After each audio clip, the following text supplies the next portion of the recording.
We're going to go through the pause, pulse, deadlift, which is a great movement for a warm-up.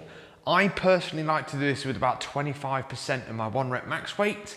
If you don't know your 1 rep max, you can do about 25% of whatever training weight you're going to do that day. And you can even do this body weight as well, but today I'm going to be demonstrating with a blank barbell.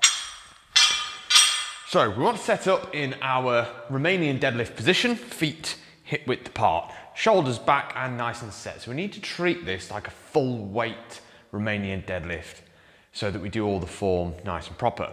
Right, so as usual, you're going to go hips back and keep going until you feel that stretch in the hamstring. At the bottom of the movement, hold for 5 seconds.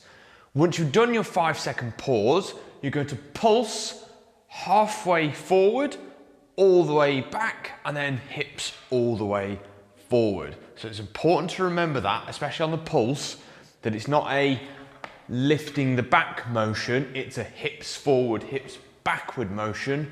So we find that stretch again and squeeze all the way up. So it's hold at the bottom for 5 seconds, pulse, and then up, and that'll be 1 rep. I like to try and do about 5 reps as a warm-up.